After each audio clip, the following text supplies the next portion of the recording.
So, Madam Minister, we have come here with you today for a tour of local rice farmers who you have been giving grant to through the emergency rice production offensive from the Ministry of Agriculture. We would like you to give us the overview of this tour. Okay. Good afternoon again. We are informer and to James Human Farm at this hour, and he signed contracts with the Ministry of Agriculture under the ERPO project to grow lowland rice. And he on a tour to see the money I was giving them, especially for the 50%. We are making a follow up to see how far they have gone with their land preparation, because mainly the 50% was given to them for them to be able to develop the land, to do proper layout. If you clean, you will be able to lay out the field, the mean dream, the peripheral canal, the mean bomb, and then you will create to have a plot that can be standard for rice to be grown in a throughout the year. So throughout the year, if the field is laid out properly, it is estimated that you're able to produce 3 times in a year. And that 3 times in a year, if with the yield of 3.5 to 4 tons per hectare, then meaning in 1 year time you producing 3 times, you will be able to double the production. So that's the whole idea about the ERPO under the Ministry of Agriculture. So right now, the tour is on for us to see the 50% I was giving them for land preparation is what we are making a follow up right now to see how it was used in the field. Well, a week ago, the uh, Minister David Akwe just launched the harvest on in the Pinsville area on one of these farms that were giving a grant.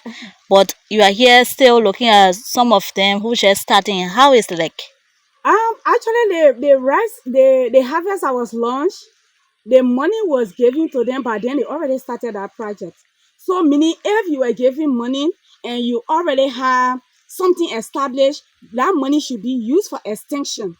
We gave you that money for you to be able to develop new land to add to already what you have on ground. So if you saw Minister Akwe over there, that's one of the reasons. They already have something on ground, and then we buttress them so that they could be able to extend their production.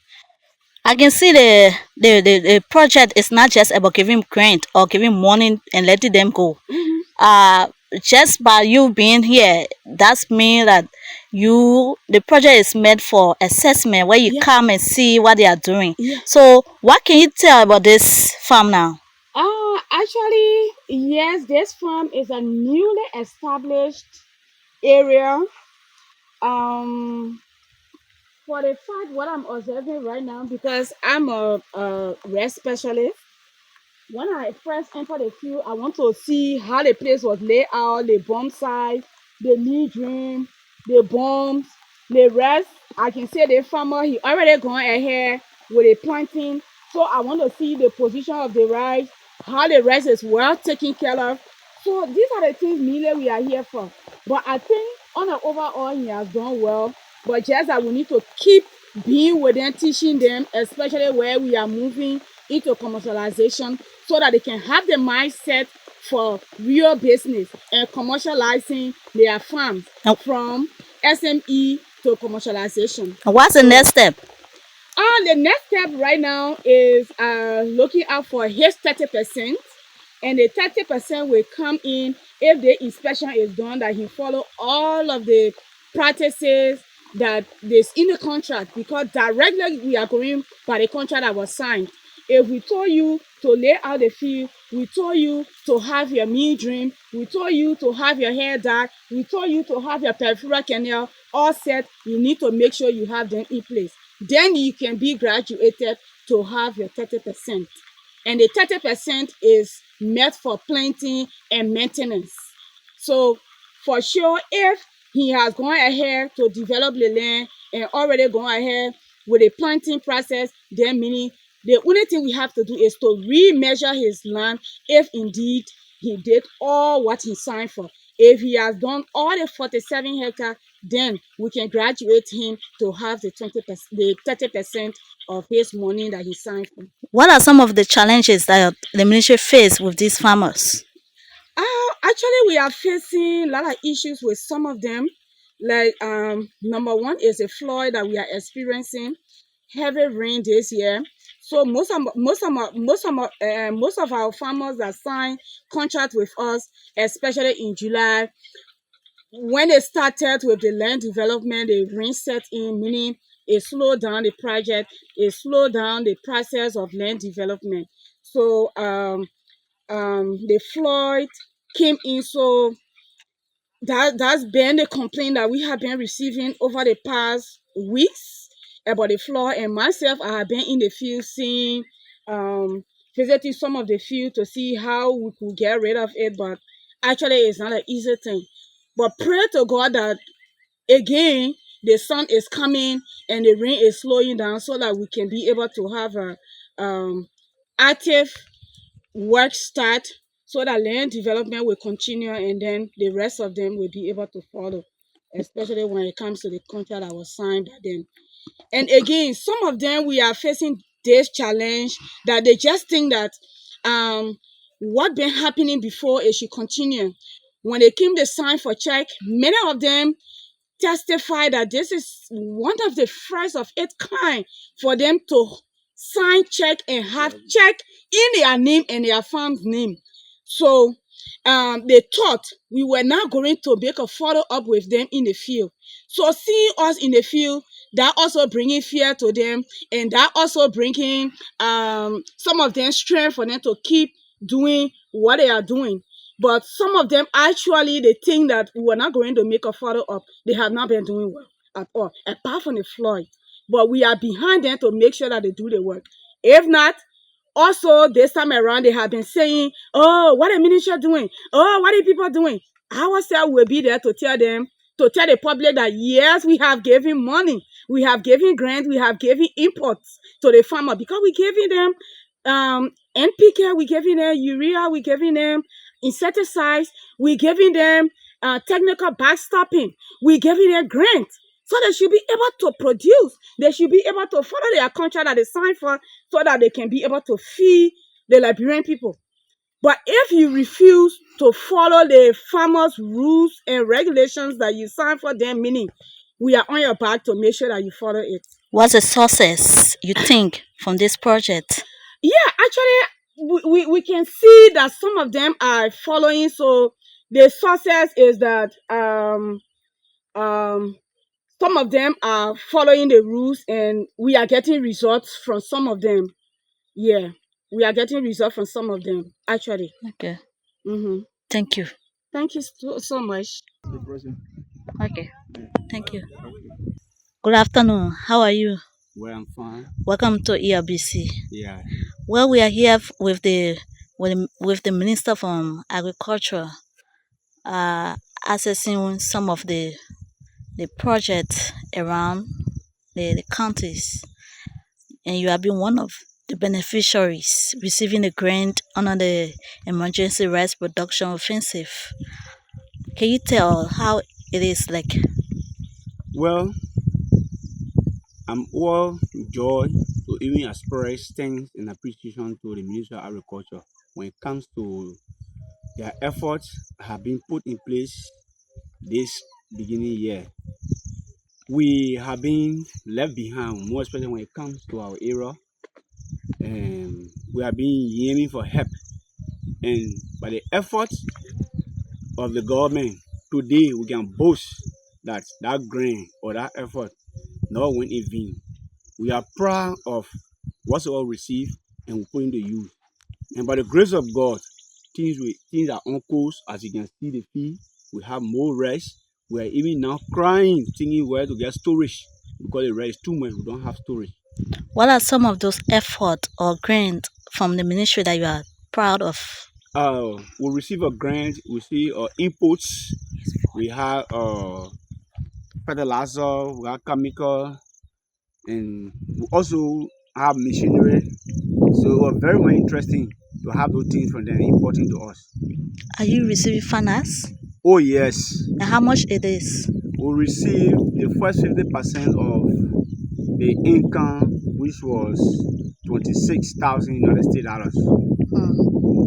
And what are you supposed to do with that The 26,000? 26,000 was for brushing, clearing, destorming, laying out of bones, and planning of the field. Planning of the field. Yeah. So how far have you gone with your project? Oh, for that, we went beyond the ministry expectation. We did our brushing, we did our planning, we did our laying out, we did our everything possible, and we have done with the first 50%. We've got almost 75% of the work. Receiving the grant, it is a good thing, but I know in everything there are challenges. What are some of the challenges from this project? Yeah, the challenges, there are some challenges that we came across. Some error, we have some deficiency when it comes to the soil, and we have some challenges by laying all the feed. We also have some challenges when it comes to the workforce, but later on overcome them. Hmm. They are not just giving you the money or the grant. I can see that the team always coming in to see and view your process. What are you doing? How far have you gone? How you feel with those kind of activities from the high table, like the government, not just local people coming, but people like the government coming in to teach you, or have you been like that before? Yes, we have monitors who always come in to do their verification. When the king is the fee, any deficiency, any problem, they will call on the start, tell us, say, you got to do this, you got to do that. And we learn from there. Because some of the things that were left out, they brought into place and we follow it. And from our advice, we are going more and more. And what are some of those things that you are learning from them? One of the things that really we learn from them all the fee. And one of the major things we learn from them to lay all the fee. And when it comes to nursery preparation also, we had a little problem there. But through their efforts, we were able to overcome those problems. How many acres of land or hectares are you dealing with? We were challenged to do 50 hectares, but for now we went above. We did almost 65 hectares. And what varieties of rice are you planting? I'm doing Swakoko 8. Swakoko 8. Swakoko 8 is almost 90% of the feed. Why you choose that? Why you choose that particular rice? Because it was a rice that pronounced by the Ministry of Agriculture that we should use Swakoko 8 or Narika L19. Those are the two varieties. Okay. I want to be part of this project. What can you tell them or encourage them? Yeah, first of all, my party comment could go directly to the Ministry of Agriculture, tell them thank you for what they have started.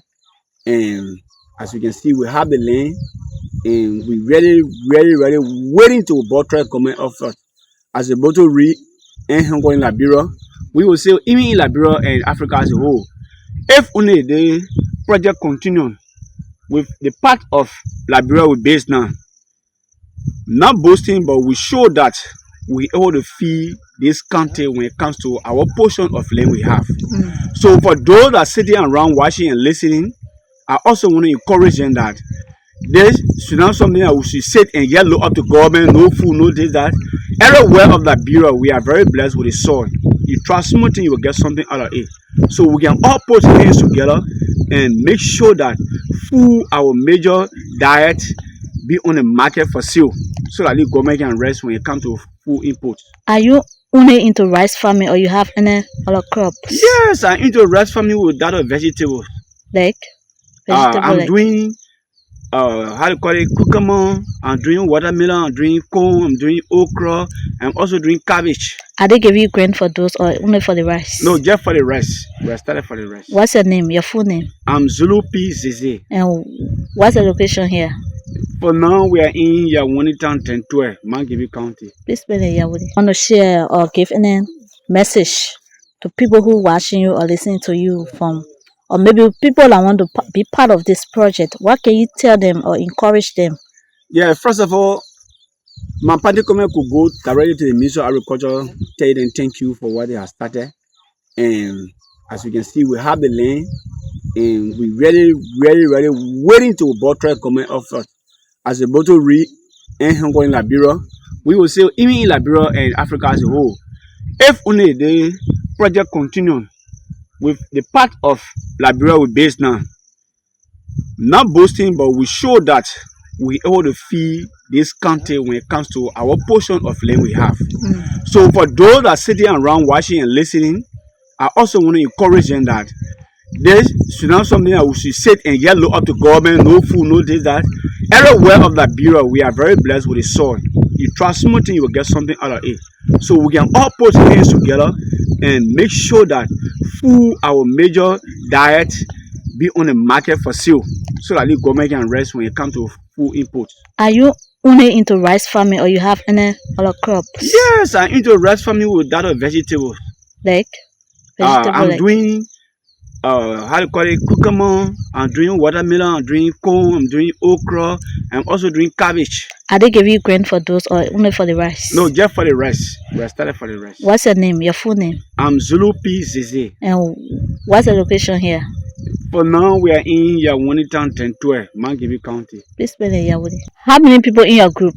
Well, we have 85 people, 85 persons.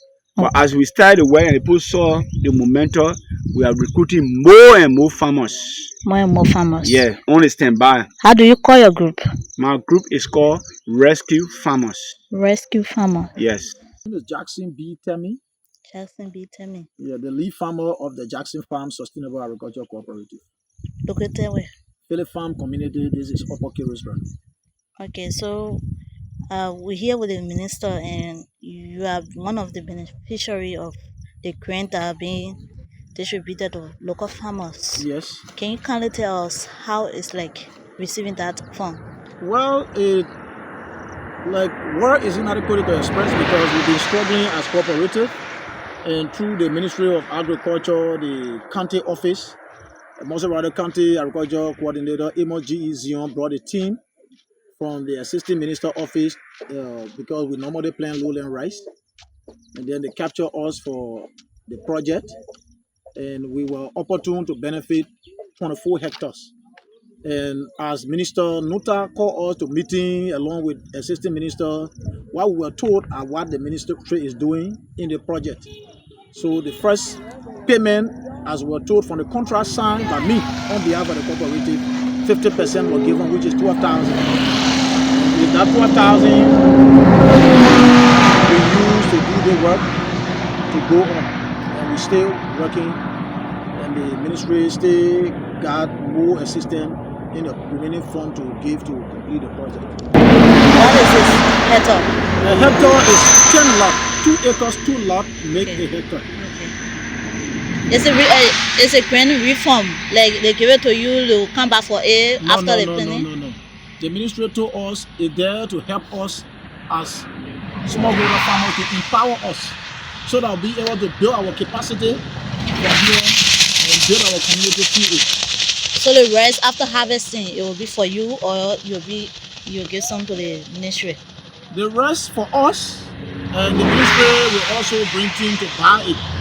And we ourselves, the farmers, will take some home to eat, because the Ministry of Agriculture has been telling all over the years, other training we've been having, the slogan is eat what you grow, grow what you eat. So we're being advised to eat what we grow in this country, and it makes sense. Feed yourself. Feed yourself. So getting imported food is a serious challenge. And we discovered through the Ministry of Agriculture and ourselves, there are challenges in the imported food that are coming into the country. There are a lot of challenges. Some of these food, you're not there to see how it's being grown, but the one that grow right in your presence, I believe, your eyes is seeing it and you got advantage.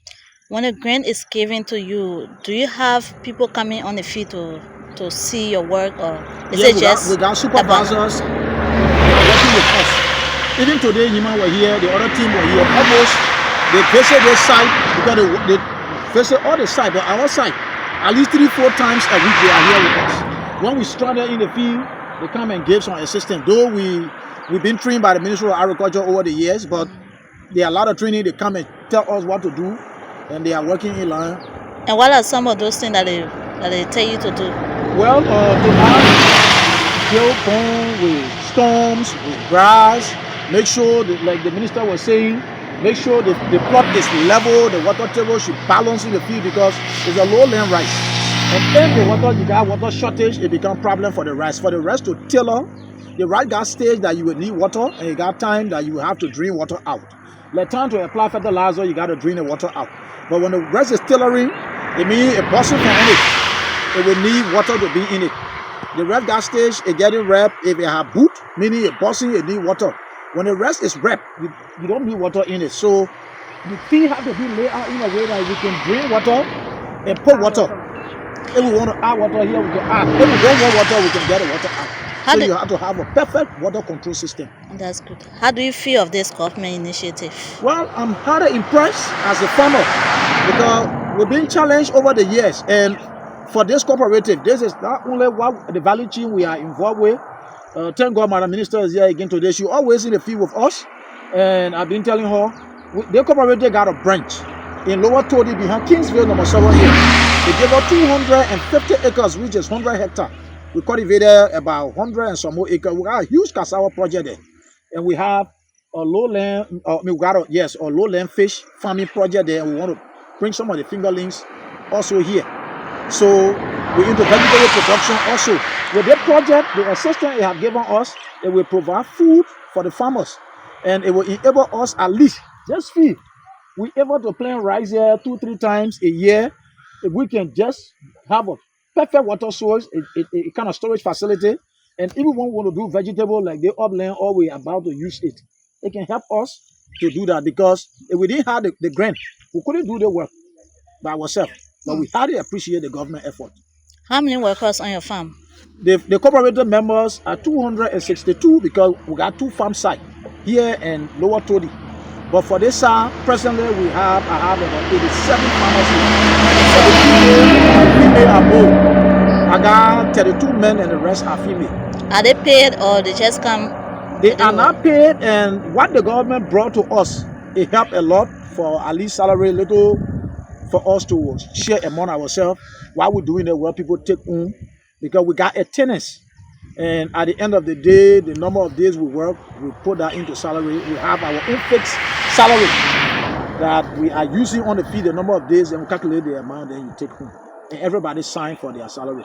Like those who came from the community, because it is challenging to de-storm these things. We have a quad day place per portion, $100 per portion.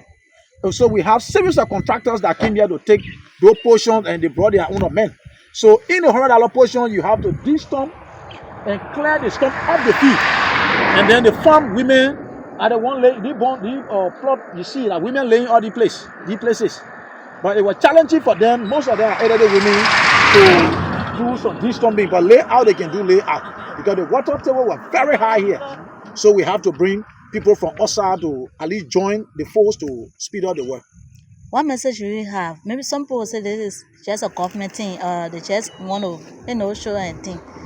What can you tell people that this initiative is a truth thing, and then they are giving you the money, you are receiving it?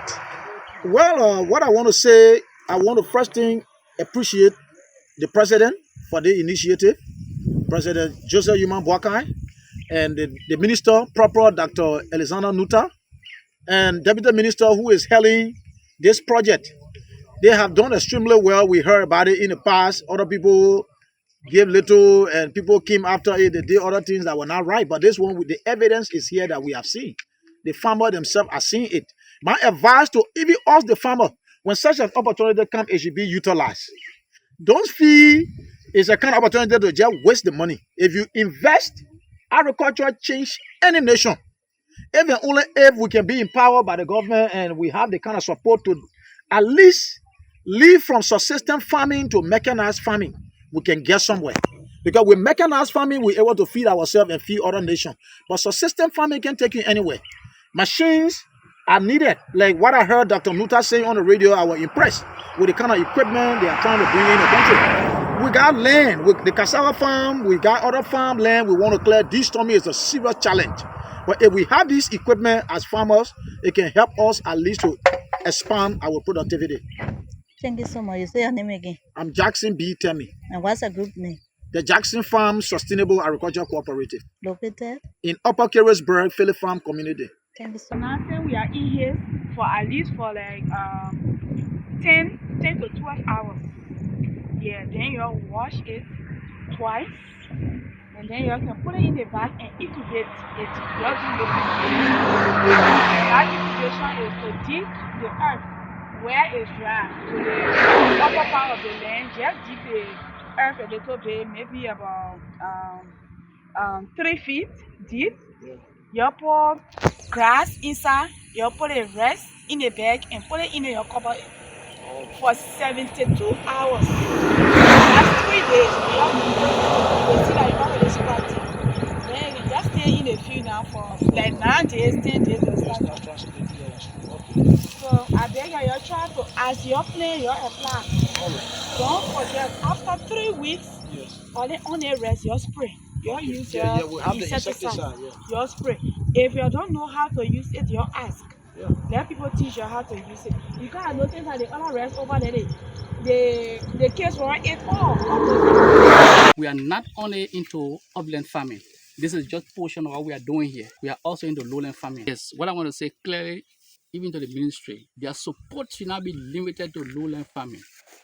They should extend support to upland farming, because if you look at our land, like here, we are situated in the midst of a forest.